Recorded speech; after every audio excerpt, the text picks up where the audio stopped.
A 7-Eleven in Japan might close for a day, and that's a big deal. What do you know about 7-Eleven, Will? They're huge in Asia, that's for sure. So 7-Eleven started in Texas. You understand that, Will? Did it really? Yeah, it started in Texas a long time ago. I think in the 60s, something like that. We got this article here on the New York Times, goes over the history a little bit. But it was taken over by a Japanese-based company in the 90s, in 1991. Actually, 7-Eleven was started in the 1920s. How about that for a business? Started up in the 1920s, still kicking 2020. That's a 100-year-old business. That's a 100-year-old store. And they're thriving. Imagine they should do something cool for a 100-year anniversary. I don't know what yet, but they should do something cool for a 100-year anniversary. Yeah. Anyway, so they were super popular in Japan, so it kind of makes sense that now they're controlled by a Japanese company. You want to take a shot, Will? Take a wild guess at what percentage of Japan's convenience stores are 7-Elevens? I know the main three. Okay, let's hear it. Let's hear what you got here, Will. So there's Family Mart. You're damn right there is. There's Lawson. You're damn right there is. And then there's 7-Eleven. Is this because of Strictly Dumpling? Is he who got you into this? Yeah. Yeah. Yeah. He does He does a knows his nice stuff. 7-Eleven video, doesn't he? There's three like main convenience Family stores. Mart. Were we not at Family Mart in Shenzhen? We were. Okay, so they moved into China as well. Yes. But yeah, it's the big three Yes. in convenience stores. There's 55,000 convenience stores in total in Japan. 40% are 7-Elevens. That's big time. Yes. That's a lot of stores. And of course, the whole concept with 7-Eleven, 24 hours. 24 hours a day, 7 days a week. 7-Eleven though. They're open. 11. They're open. That's it. Don't look too deeply into it. They're just open. If you want to know, they're open. And what's interesting, the culture, the convenience store culture in Japan, it's a bit foreign to guys like you and I. They perceive the convenience store as kind of a utility, as kind of a place that should be open all the time for an emergency, part of the community. Around here, the convenience store ain't what it used to be. In fact, we had a 7-Eleven across the street that shut down. No business, because people go to the supermarket a lot, especially along here. You know? There are convenience stores, don't get me wrong. But you have the gas station convenience stores often. It's a different dynamic. Yes. It's different. But there, it's the foot traffic, it's the density. The convenience store is perfect. You can get all types of meals, like during the morning, afternoon, and dinner. Like you can get everything there. You know, come to think of it. What's the problem? You're thinking. Come to think of it, I like the idea of the convenience store. You do. Yeah, there's something.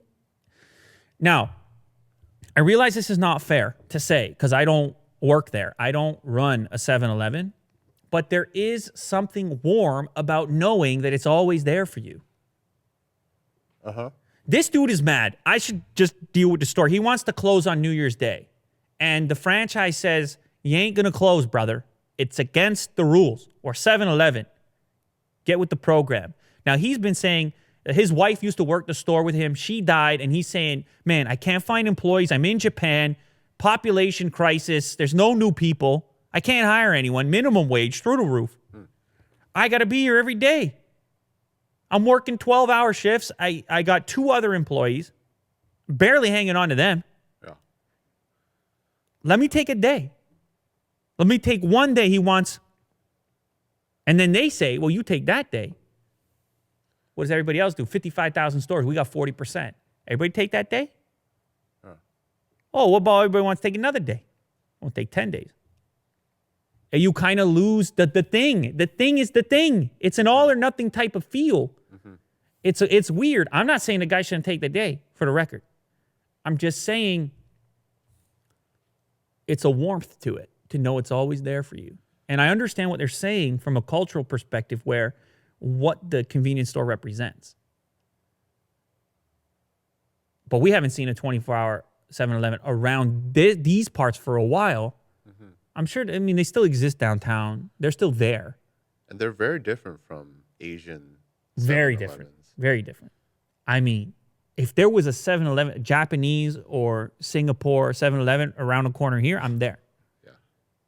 I'm living there. I'm there. But you understand they got to compete with TNT. Yeah. So what's the difference? Well, the 24/7 thing would be The 24/7 pretty nice. aspect.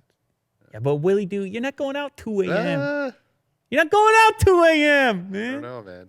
Anyway, so he wants to close the store for a day. They're embroiled in an argument. But the cool takeaway, well, first of all, I'm kind of into this stuff right now, just on a personal note. I find this content to be interesting. You know, the cultural component of just how things are. The convenience store in the West is kind of like a last resort type of place. Uh-huh. If you can't get it elsewhere or everything else is closed, fine, I'll go to a convenience store. But over there, it's embraced. Mm-hmm. And I just find that to be interesting in the different way that it plays a role in the community. And so that was a cool read for me. But apparently it's breaking down a little bit as part of that culture. Like I said, because of those factors. Because of the fact that you're unable to staff it. It's difficult to staff it now. And in the future, this piece of culture may be changed. Maybe not lost entirely, but it might be different than it has been. And there's obviously various reasons for why. Now, this guy owns the store. That's the way it works. But 7-Eleven does the logistics. They bring in, the various items to stock the shelves. Uh-huh. They want the stores to look a certain way. It's your typical kind of franchise setup.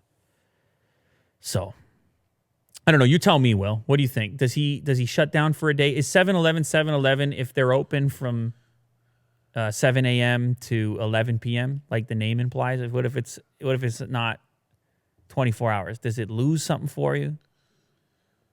The appeal? No, I mean it's New Year's, right? No, never mind New Year's. I'm just saying if it has to shift with the culture completely. If they just say, look, do what you want. Store owners, have your own hours.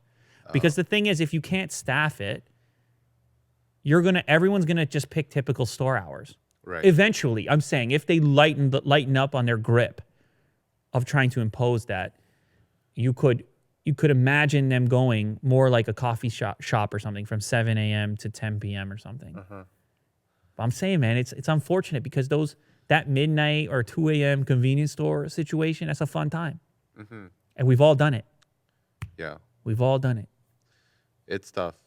I would say take a break. Yeah, I working too hard. it's no good. Yeah, especially if it's like 4 a.m. Right. and you're just like there alone. Mm. It's like who else is coming? Yeah, or pick up the slack. I guess maybe if the franchise wants to somehow figure out a way to staff the place, but that appears to be the difficult part. It wouldn't have been a problem if you had readily available staff. Right. Somebody would take the cash to work on New Year's Day, I assume. Well, wouldn't it be up to the franchisee then? Yeah, To but hire he's more saying staff. in this article, he's saying he can't find staff. That's it. He's got these 2 guys. That's all he can get. And so that's the reason he needs to bail. I'm sure he wouldn't mind being open if someone was willing to work. In fact, it would be a lot easier to run the place if you could find staff. But apparently across the world, man, it's an issue in developed nations. I was listening to a podcast about Burger King there's one individual owner owns 500 Burger Kings, and he was trying to find a way to hold on to staff because he had locations ready to open and could not spent all the money to get the thing, I think in Connecticut, get the thing all ready to go and couldn't even find people to work there. Huh. It's a tough gig, man. Yeah. So anyway, nonetheless, 7-Eleven, if you're in Japan, give it a look. Just make sure they're open.